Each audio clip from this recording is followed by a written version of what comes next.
Thank you, Mr. Chairman. It's easy just to say, here is a physician on the podium who is going to treat the sick world. But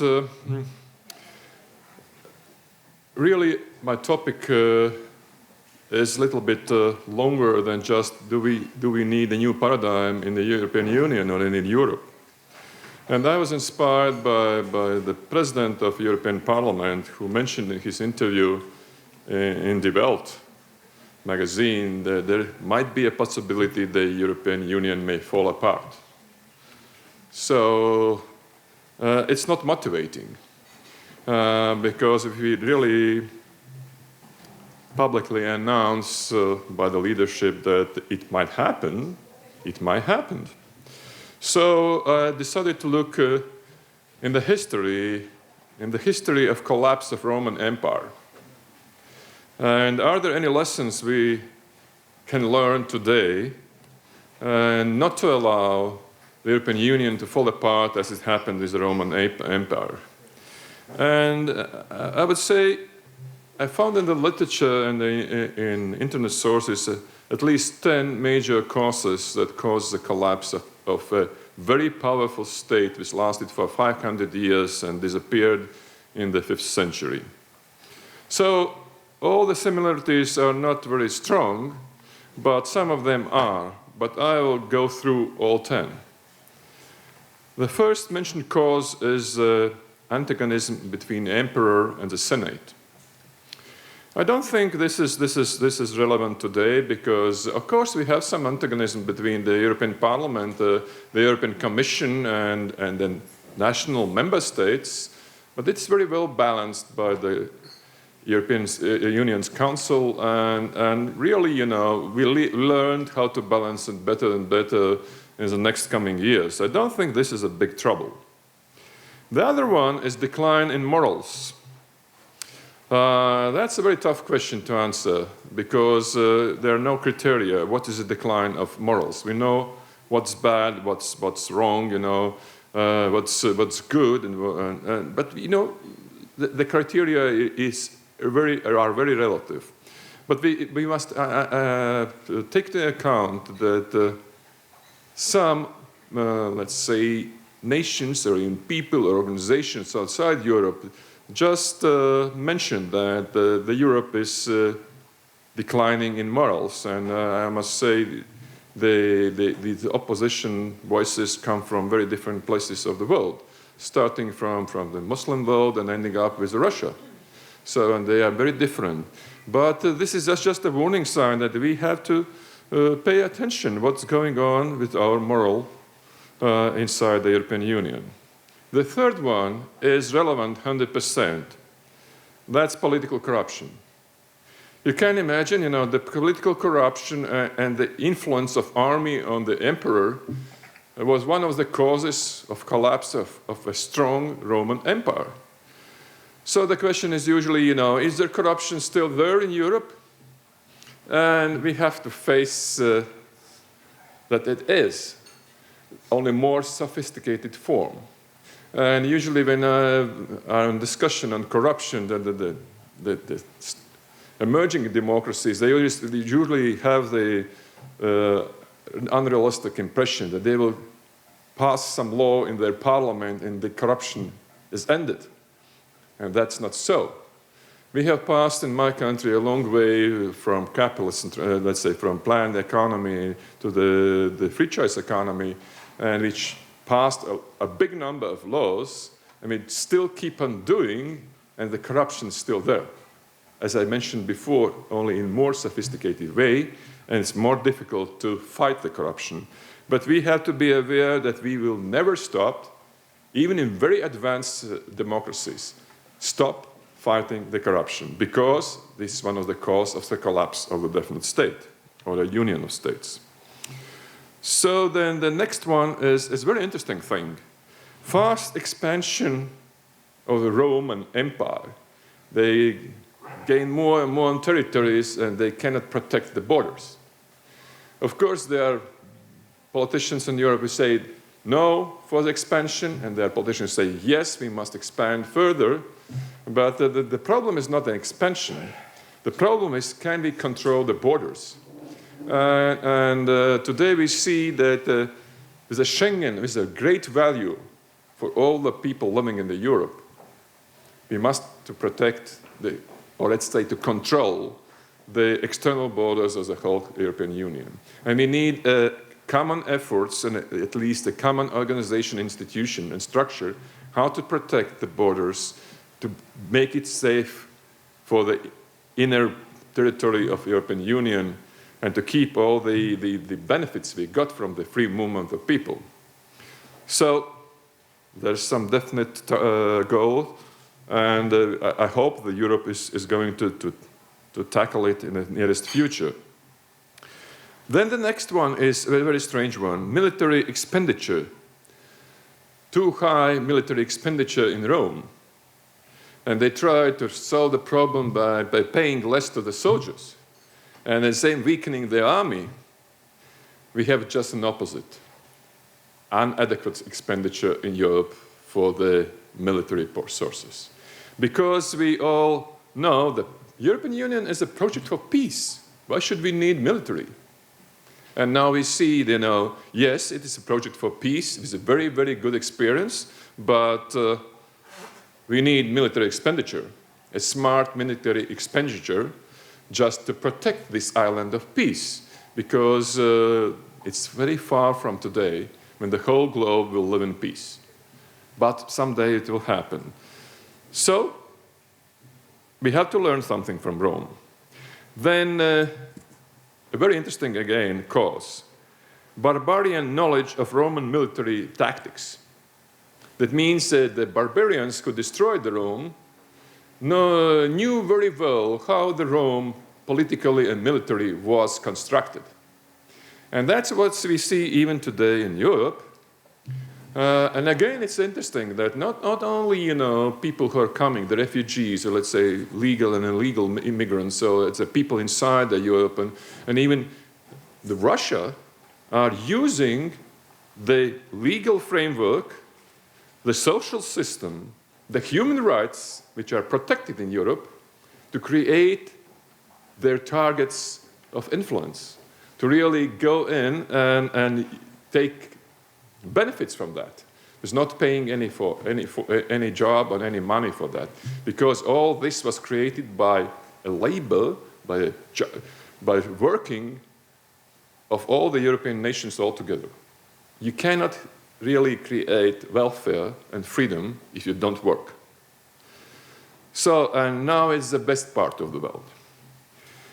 Failing economy. That's very important. And what we see, financial crisis.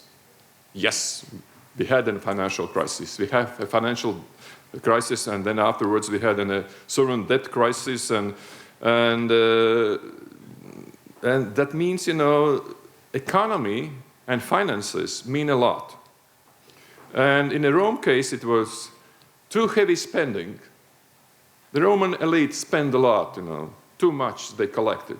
And the taxes were rising all the time, so the poor people couldn't pay them. So what we see there, they had an import-export imbalance. They just imported, goods from the East, and they have nothing. They have nothing to sell back. The production in Rome was on a bad shape. And today it we call, current account deficit.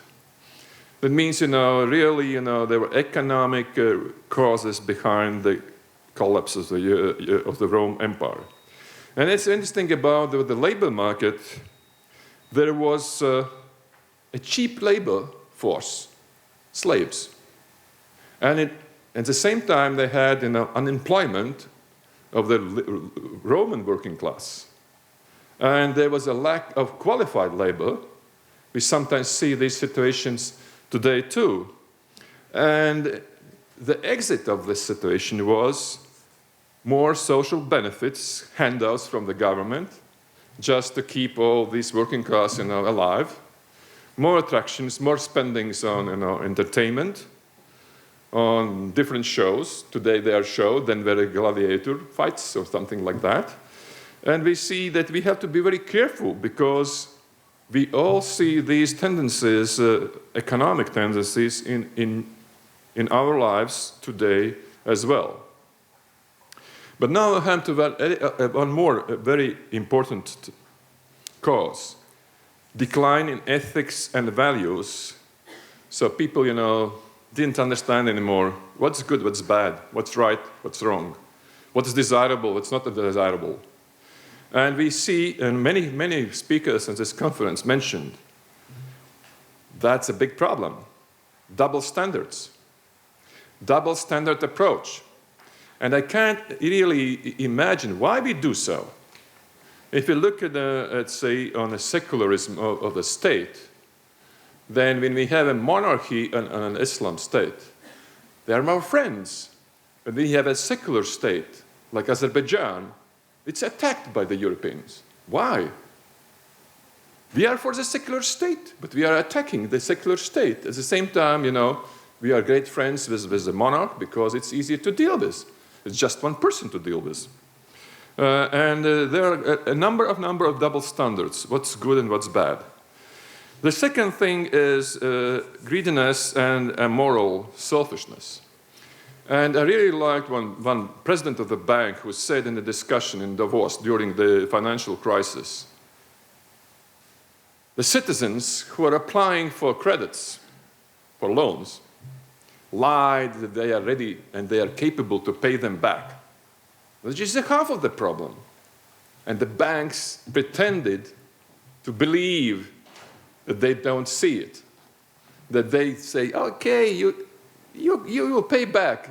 At the same time, they were lying because they knew before that they are not going to pay back their loans. And what was the end point? A financial crisis. So both sides lied to each other on financial problems and for financial issues, and we were all, the globe, in the trouble. And this is an ethical issue. And the third point is arrogance. We all see that the most destructive behavior is arrogance. And we see different types of arrogance. Of course, we have a political arrogance of strong, huge, military strong states. At the same time, do they gain too much? No. What they gain enemies. That's true. Then the second point is intellectual arrogance. We are more clever than you. I'm not more clever than you. I declared myself. You're sitting in the room. If we collect all your knowledge and all your wisdom, I'm much, much smarter than I am alone. It's impossible for me to say that I'm the smartest in the world. Then you have a mental problem. That is honest too. The next is, the rich and poor. Rich should not be arrogant in the modern world towards the poor. They should share.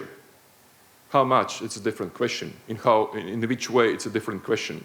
But there should not be an arrogance of rich towards the poor. And of course, nothing to say about the religious arrogance. Religious arrogance is what is behind the definite processes in Syria. No, we cannot tolerate that.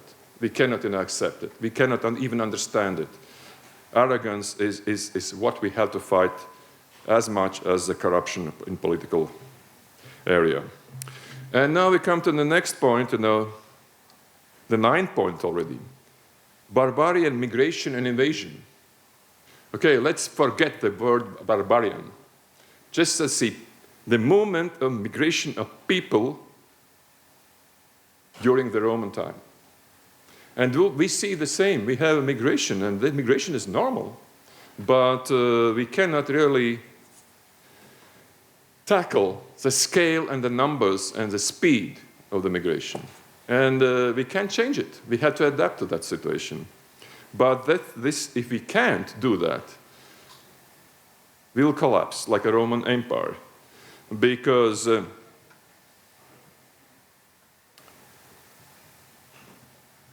it's impossible to say to the people, don't travel, don't move, stay in one place.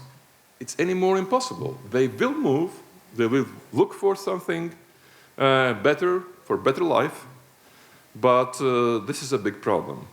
And I will go much, much more deeper, because my country, the first day when there was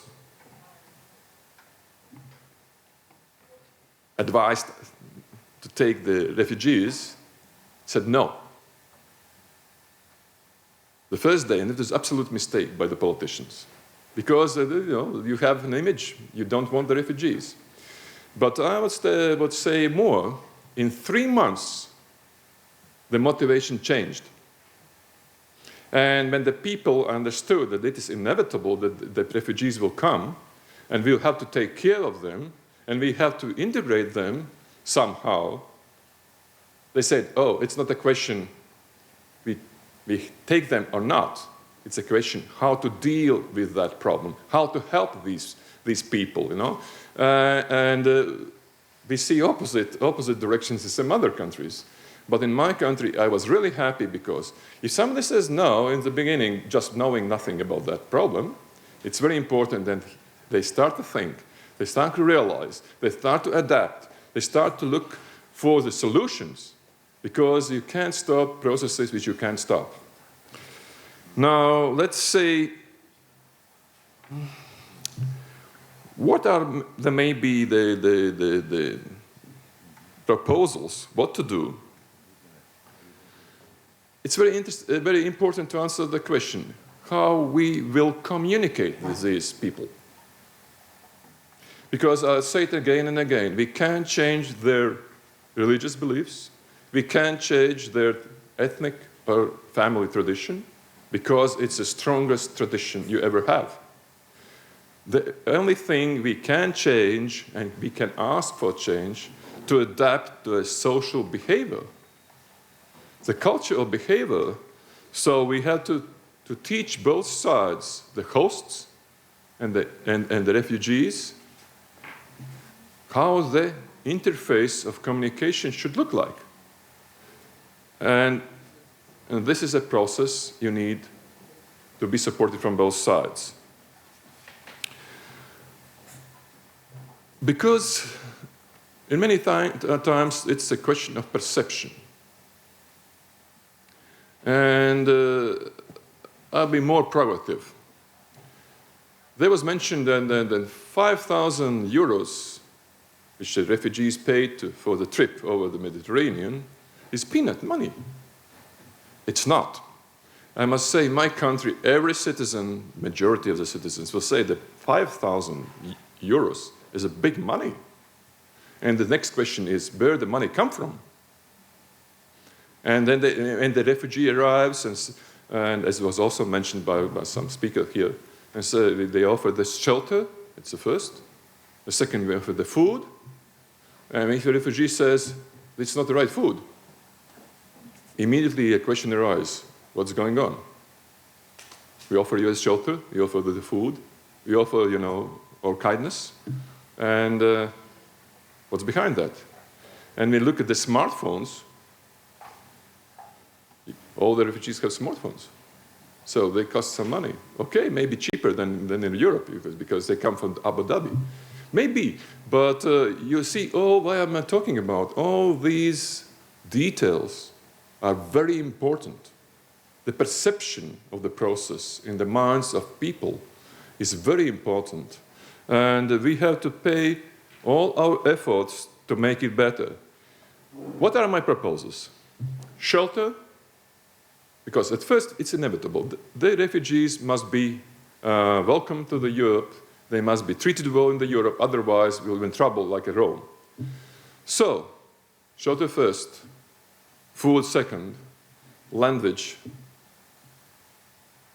teaching the skills to get the job, to feed their family. That's why they are here. They are here to earn money to feed their families and to live in a safe environment, not in a war. So we have to really understand that, and therefore we have to talk to each other. Europeans to Europeans, because the experience of Italy or the experience of France and Germany is not an experience of Finland, Sweden or Norway, or Latvia even more. And then we have to common approach. And then we come to the education. Let's teach about that. Teach about the differences. Put the Islam in Christian schools. Push the Christianity in the Muslim schools. Why? Just to understand. Just not to tolerate, but to accept that people can create a modern world. Because this is a question for the Europe. Are we creating a modern world? Or we are just collapsing? To be or not to be, that is a question. Do you know what's the next question in this Shakespeare's Hamlet's monologue? Because I'll end up with them. Many people know that. To be or not to be, and they quote that. And what's further? Further is the next question. Whether it is noble to the mind to suffer the strings and arrows of outrageous fortune, or to rise the arms against the sea of troubles, and by opposing end them. And I end my presentation a little bit provocative, a little bit based on history, but with very good motivation, with very open heart. I ask you all, let's work together and oppose the sea of troubles, and by opposing, end them. Thank you very much for your attention.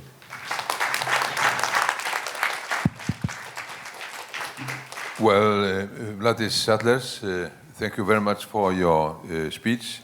Although you claim that collectively we are smarter than you are, we still might want to ask you some questions. We are not running out of time. We have run out of time, but we can take one question. Is there any question somebody wants to pose? Yes.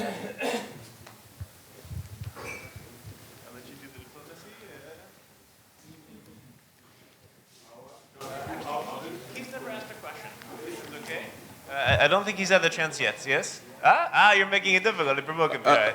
I have a proposal. You take two questions. Right, two very brief. If you both promise to be brief, we'll take both. Thank you. Mine is not actually a question. My name is Silvanos Malaho. Mine is just a brief comment. I'm commenting on your speech where you have talked about arrogancy.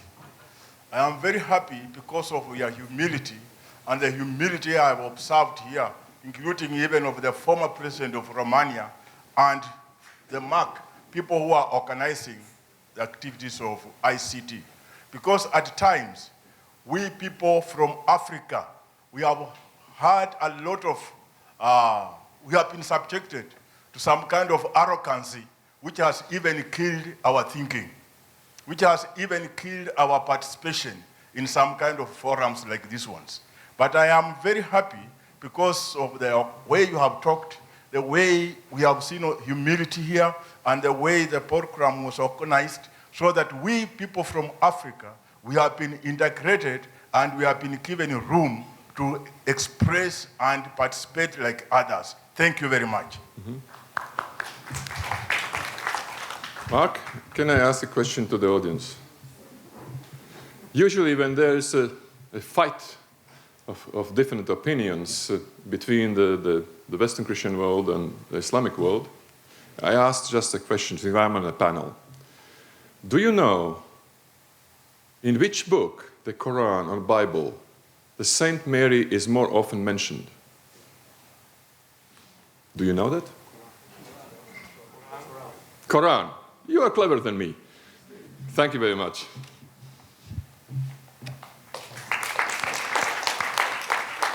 Professor Zatlers, I promised one brief question if possible. Sorry about that. Thank you. This is Lidia Jimenez from Autonomous University of Barcelona. My question is regarding the word speed. When you were considering the process, you mentioned that the speed of the processes and the huge amount, the size. But if we think about this, we look like adolescents that don't know, have been in a period of growth under the father's arms. Now we are taking our own responsibilities and we are in a nightmare. But the question is that if we look back in the history of the recent years, the problems of conflicts in Afghanistan, Iraq, Nigeria are lasting 15 years. So I think that it's not that we are adolescents, it's that we have had a lack of vision. Because, I mean, 15 years, it's a lot of time not to get prepared. So I think in the new paradigm, how do you foresee that we are now in the process the first time to realize that, okay, this is serious, we have to take part of this? I'll tell you what the problem is. Usually when some people start to talk about the vision of the future, about the future politics, about the visionary politics, these speakers are stopped very quickly, you know. You are far from reality. You are idealistic. We have to look at the real politics, and this is a mistake. But the real politics is just solving the problem of yesterday, not solving the problem of the day, nothing to say about tomorrow. And end up, as I say, we were not prepared. And we were not prepared neither to the numbers, neither to the scale. But we were not eager to be prepared. I remember the European Union African meeting, I hope it was 2008. And that the problem of migration was already there. And the people, you know, crossing Mediterranean were already there. And then there was an offer by Mr. Gaddafi, who was sitting right to me, because Latvia and Libya is in alphabet of the neighbors. And he said, give me 5 billion euros and I'll tackle the problem. Nobody will leave the shore of Northern Africa. And of course, nobody took it seriously, and it was against our principles.